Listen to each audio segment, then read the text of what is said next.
Hello students, good morning. Myself Nisha Saini, Assistant Professor in Department of Chemistry, Kanodia PG महिला महाविद्यालय Jaipur. Students अपन लोग पढ़ रहे थे 3 मेंबर सैचुरेटेड ऑक्सीजन कंटेनिंग हेटेरोसाइकिल। उसमें भी अपन लोगों ने स्टार्ट किया था ऑक्सीरेन। ऑक्सीरेन पार्ट 1 में अपन ने इसकी सिंथेसिस पढ़ी थी। पार्ट 2 में अपन ने न्यूक्लियोफिलिक रिंग ओपनिंग पढ़ी थी।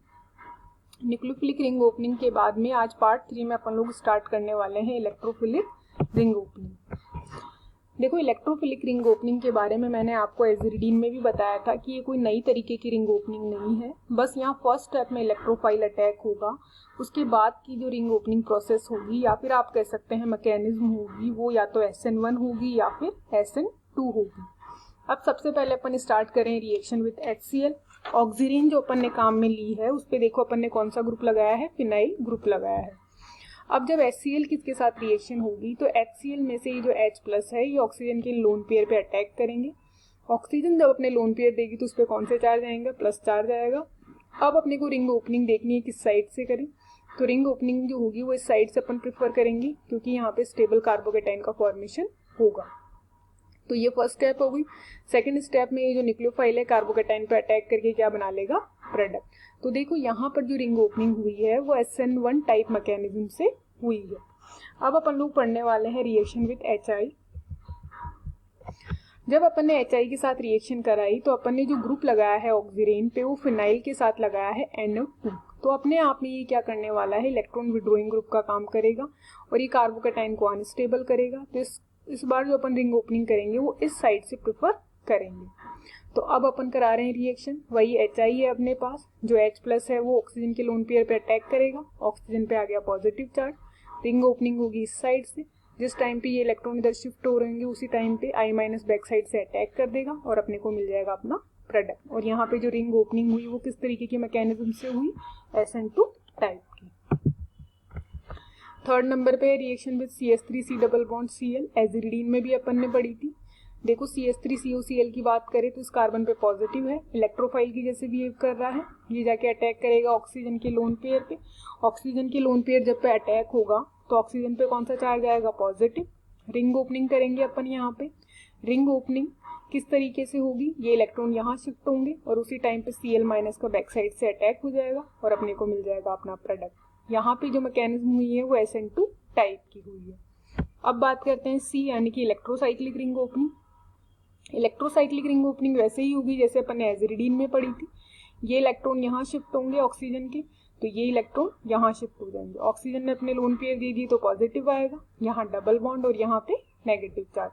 ये एक रेजोनेटिंग फॉर्म में भी एग्जिस्ट करता है। इस फॉर्म के लिए ये इलेक्ट्रॉन जब यहाँ शिफ्ट होके आते हैं तो कार्बन पे कौन सा चार्ज आ जाएगा, प्लस चार्ज, और अपने को मिल जाएगी 1,3 डाइपोलर स्पीसीज।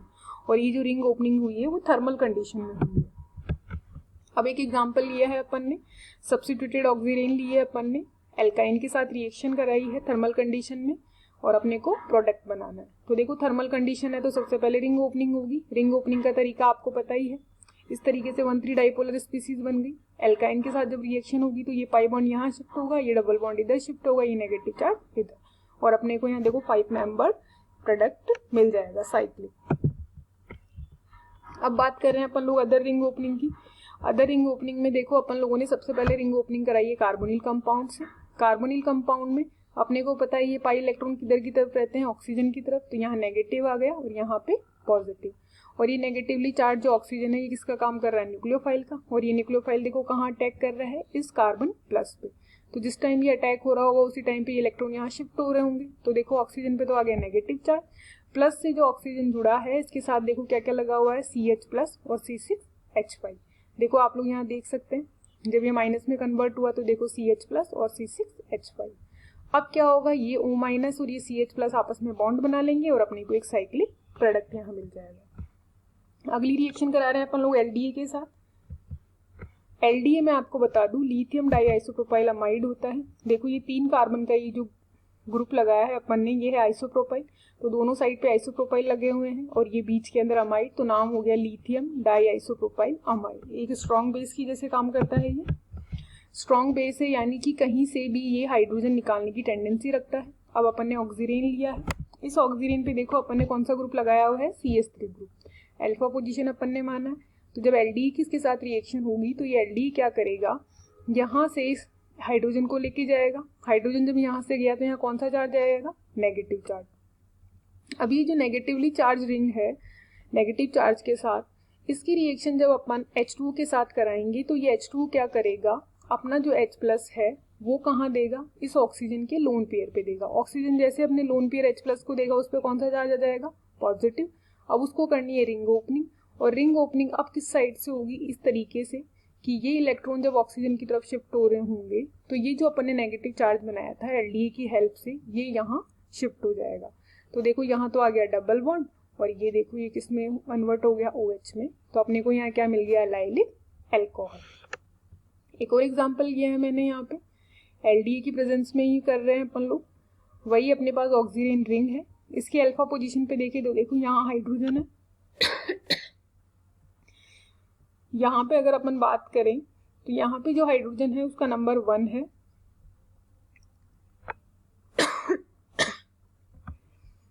हाइड्रोजन का नंबर यहाँ कितना है 1, और यहाँ हाइड्रोजन के नंबर कितने हैं 2। तो जब देखो यहाँ से अगर अपन लोग हाइड्रोजन निकालते हैं यानी कि नेगेटिव चार्ज यहाँ आएगा, इस केस में नेगेटिव चार्ज यहाँ आएगा। तो अगर दोनों नेगेटिव चार्ज में अपन स्टेबिलिटी देखें तो ये ऊपर वाला जो नेगेटिव चार्ज है वो ज़्यादा स्टेबल होगा, ये वाला जो नेगेटिव चार्ज है CH3K+ आई इफेक्ट की वजह से अनस्टेबल होगा। तो अपन ने प्रेफरेंस किसको दी है, ऊपर वाले नेगेटिव चार्ज को। तो एल्डिहाइड से क्या हुआ, यहाँ पे नेगेटिव चार्ज आ गया। अब वही ऑक्सीजन है, H2O के साथ जब रिएक्शन होगी तो H2O से H+ निकल के क्या करेंगे, ऑक्सीजन के लोन पेयर पे अटैक करेंगे। ऑक्सीजन पर कौन सा चार्ज आ गया, प्लस चार्ज।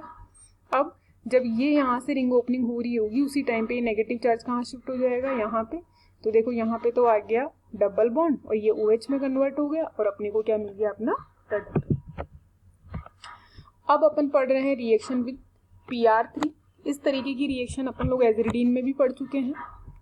देखो जब भी यहाँ रिंग ओपनिंग होगी वो कैसे होगी, जब ये इलेक्ट्रॉन इधर की तरफ शिफ्ट होंगे तो ऑक्सीजन पे नेगेटिव आएगा, यहाँ पॉजिटिव, और इस पॉजिटिव को फास्फोरस अपने क्या करेगा, लोन पेयर देगा। तो देखो ऑक्सीजन पे नेगेटिव आ गया, फास्फोरस ने लोन पेयर दिए तो फास्फोरस पे क्या आ गया, पॉजिटिव। अब क्या होता है कि यहाँ पे इस P+ और O- में बॉन्ड बनाने की टेंडेंसी होती है। तो बॉन्ड बनाने के लिए इस बॉन्ड का रोटेशन होता है। ये जो बैक साइड पे था वो किस साइड पे आ जाएगा, ऑक्सीजन के एकदम सामने। जैसे सामने आएगा दोनों ने क्या किया, बॉन्ड बना लिया। तो देखो यहाँ पे एक 4 मेंबर साइक्लिक स्ट्रक्चर मिल गई, इसमें बॉन्ड माइग्रेशन होगा, ये इलेक्ट्रॉन इधर शिफ्ट होंगे और ये इलेक्ट्रॉन इधर शिफ्ट होंगे। तो एक तो अपने को क्या मिल गया, PR3 डबल बॉन्ड O, और एक अपने को मिल गई एल्कीन। अब देखो इस रिएक्शन में अभी तक अपन ने स्टीरियोकेमिस्ट्री काम में नहीं ली थी, अब अपन इसमें डाल रहे हैं थोड़ी सी स्टीरियोकेमिस्ट्री। स्टीरियोकेमिस्ट्री क्या कहती है कि ऑक्सीजन के ऊपर अपन ने 2 R ग्रुप लगाए हैं, दोनों एक ही साइड पे हैं यानी कि वेज पे है, यानी कि अपन कह सकते हैं कि ये सिस फॉर्म में है। PR3 के साथ वही रिएक्शन होगी, ऑक्सीजन पे नेगेटिव आ गया, फास्फोरस पे पॉजिटिव आ गया। अब ऑक्सीजन नेगेटिव और फास्फोरस पॉजिटिव क्या करेंगे, बॉन्ड बनाने के लिए इस बॉन्ड का रोटेशन करेंगे। तो जैसे ही रोटेशन होगा तो अब जो R वेज पे था वो अब किस पे आ जाएगा, डैश पे। ये देखो अब P+ और O- ने तो बॉन्ड बना लिया, साइक्लिक स्ट्रक्चर बन गई। इस साइक्लिक स्ट्रक्चर में अब क्या होगा, बॉन्ड का माइग्रेशन होगा। बॉन्ड माइग्रेशन किस तरीके से होगा, ये इधर शिफ्ट हो जाएगा और ये वाला बॉन्ड यहाँ शिफ्ट हो जाएगा। तो एक तो अपने को PR3 डबल बॉन्ड O मिल जाएगा और एक एल्कीन मिलेगी। पर एल्कीन में देखने लायक कौन सी चीज है कि अपन ने स्टार्ट किया था सिस से, लेकिन प्रोडक्ट अपने को कौन सा मिला है, ट्रांस मिला है। तो यही चीज आपको ध्यान रखनी है कि PR3 के साथ जब रिएक्शन होती है तो स्टीरियोकेमिस्ट्री जो होती है वो चेंज होती है। अगर अपन ने सिस रिएक्टेंट लिया है तो ट्रांस अपने को मिलता है, अगर ट्रांस अपन ने लिया है तो अपने को क्या मिलेगा, सिस। अब देखो ऑक्सीजन अपन ने लिया है, किस फॉर्म में है, ट्रांस फॉर्म में है, तो यहाँ से जो प्रोडक्ट मिलने वाला है वो अपने को किस फॉर्म में मिलेगा, सिस फॉर्म में मिलेगा। तो यहाँ तक की अपनी जो रिंग ओपनिंग रिएक्शन है वो कंप्लीट हो चुकी है। अब अपन लोग पढ़ने वाले हैं सेकंड टाइप की केमिकल रिएक्शन यानी कि रीअरेंजमेंट रिएक्शन। रीअरेंजमेंट रिएक्शन के अंदर सबसे पहले अपन लोग पढ़ रहे हैं एसिड कैटालाइज़र। देखो अपन ने ऑक्सीजन ली है, इसको जैसे ही एसिडिक मीडियम में अपन ने रखा, अपने को पता है ये H+ क्या करेगा, इस ऑक्सीजन के लोन पेयर पे अटैक करेगा। जैसे ही ऑक्सीजन अपने लोन पेयर देगा, ऑक्सीजन पे कौन सा चार्ज आ गया, प्लस चार्ज। अब ये पॉजिटिवली चार्ज ऑक्सीजन अपने को पता है अनस्टेबल होती है, तो ये करेगी रिंग ओपनिंग। रिंग ओपनिंग करने के लिए इसने ये इलेक्ट्रॉन अपनी तरफ ले लिए, तो जो पॉजिटिव चार्ज ऑक्सीजन पे था वो अब किस पे आ गया, कार्बन पे आ गया। अब यहाँ तक की चीज तो हो गई, लेकिन देखो इस कार्बोकैटायन में आगे 1,2 हाइड्राइड शिफ्ट हो सकती है। अब 1,2 हाइड्राइड शिफ्ट अपन जब ही कराएंगे जब अपने को इस कार्बोकैटायन के कंपैरिजन में जो नेक्स्ट कार्बोकैटायन मिलेगा वो ज़्यादा स्टेबल मिले।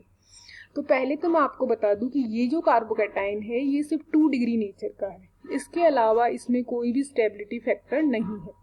लेकिन अगर अपन यहाँ से इस हाइड्रोजन को शिफ्ट कर दे इस पोजीशन पे, यानी कि 1,2 हाइड्राइड शिफ्ट कर दे, तो अब जो कार्बोकैटायन है वो इस जगह आ जाएगा, ये देखो। और ये जो नया कार्बोकैटायन बना ये अपने आप में सब्स्टिट्यूटेड कार्बोकैटायन है, क्योंकि इसकी अल्फा पोजीशन पे एक हेटेरो एटम लगा हुआ है जिसके पास लोन पेयर है।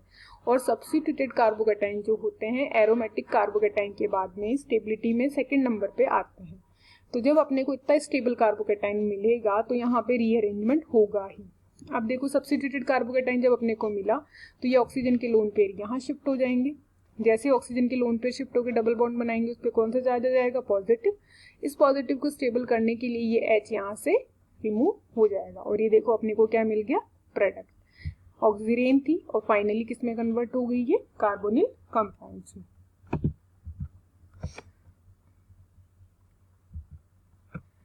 अब रीअरेंजमेंट अपन लोग पढ़ रहे हैं, बेस कैटेलाइज रीअरेंजमेंट पढ़ रहे हैं। बेस कैटेलाइज रीअरेंजमेंट में अपन ने क्या किया है, एक ऑक्सीरेन ली है जिसपे अपन ने 3 अल्काइल ग्रुप लगा दिया, R1, R2 और R3, और अपने पास सिर्फ एक है हाइड्रोजन। जब बेस की प्रेजेंस में रखा जाएगा तो ये बेस क्या करेगा, इस हाइड्रोजन को लेके जाएगा तो यहाँ कौन सा चार्ज आएगा, नेगेटिव चार्ज आएगा। नेगेटिव चार्ज आने के बाद में यहाँ क्या होगा, ये नेगेटिव शिफ्ट होगा यहाँ पे और ये रिंग ओपनिंग होगी इस जगह से। तो देखो जब ये इलेक्ट्रॉन शिफ्ट होके इधर आए तो ऑक्सीजन पे नेगेटिव आ गया, और जब ये इधर शिफ्ट हो रहे थे उसी टाइम पे पीछे पीछे ये नेगेटिव यहाँ शिफ्ट होके क्या बना लिया, डबल बॉन्ड। तो देखो यहाँ तो डबल बॉन्ड बन गया अपना, यहाँ O- आ गया। ये O- क्या करेगा, इस H2O से एक H ले लेगा, तो H लेने के बाद में ये तो OH में कन्वर्ट हो गया। तो देखो अपने पास क्या मिल गया, डबल बॉन्ड पे OH ग्रुप। इसको अपन क्या कह सकते हैं, ईन प्लस ऑल, यानी कि इनॉल अपने को मिला है। ये इनॉल क्या होगा, अपनी टोटोमेरिक फॉर्म में कन्वर्ट हो जाएगा। इनॉल की टोटोमेरिक फॉर्म क्या होती है, कीटो।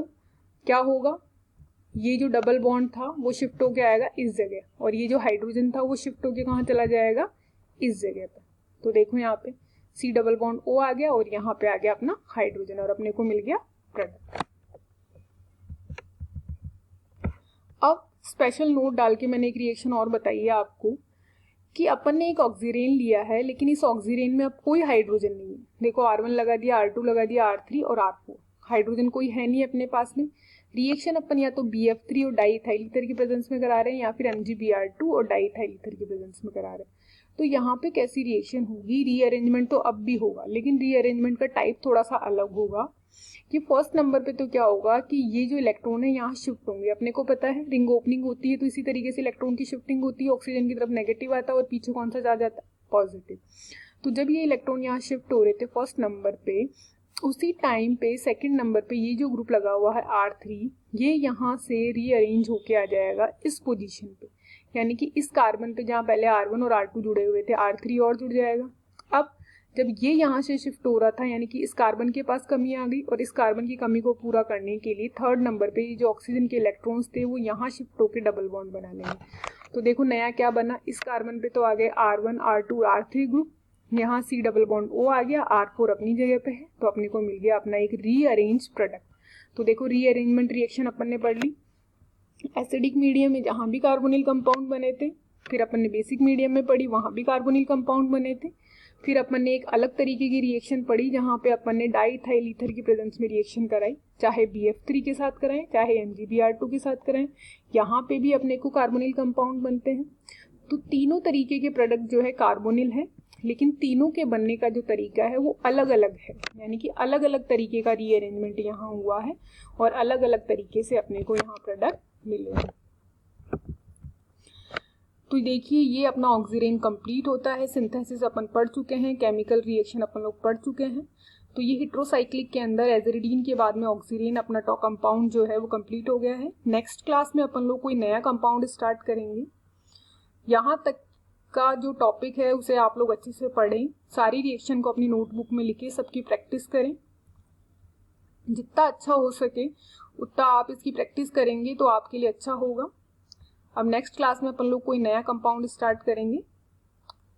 अभी तक के लिए इतना ही काफ़ी है। Thank you so much.